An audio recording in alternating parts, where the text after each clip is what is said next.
Ayan, ito na naman guys. Tanim tayo ng mga durian and lansones. Puyat variety. So, puradan. Laging pa ditong tanim. Lakatan.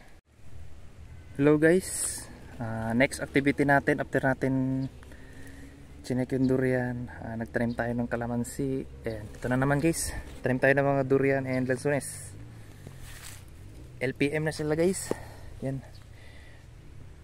Puyat variety. So meron tayong mga gamit dito. Yan, pala, may spray tayo ng fungicide, insecticide, puradan,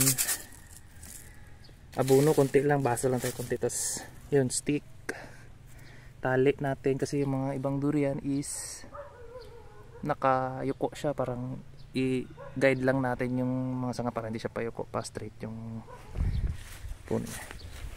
Ito may lansones tayo, lungkong. So, tanim natin siya dito guys. Ayan. Nakabutas na tayo dito. So, may mga saging pa ditong tanim. Lakatan. 6 months, 5 months to 6 months old. Lakatan.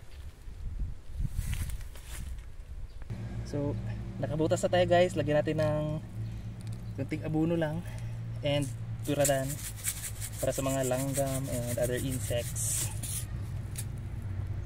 Tabunan natin ng konting lupa. Ayan, lagyan tayo ng durian. Ito guys. Mga ano to, binili natin na maliit pa, tayo na lang na palaki.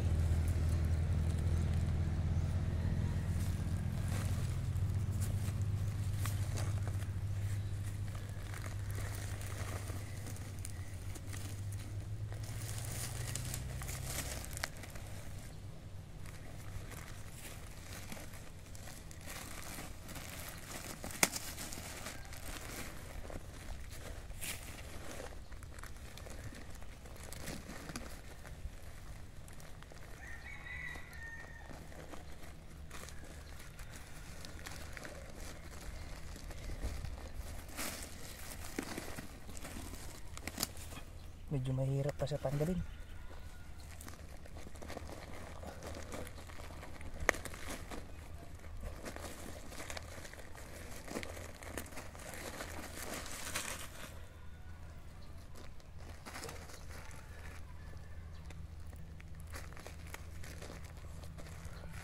Yan guys. Tabunan natin ang lupa. Ayusin muna natin yung pagkakatayo niya. Yan, ganyan.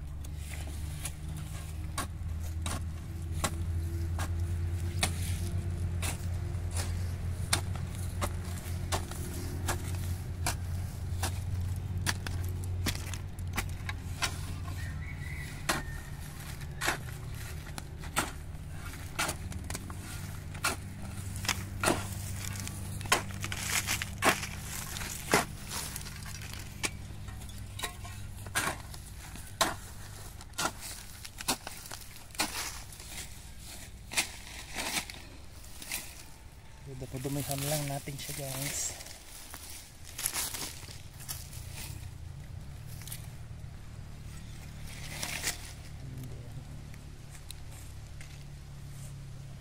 Paguhin natin.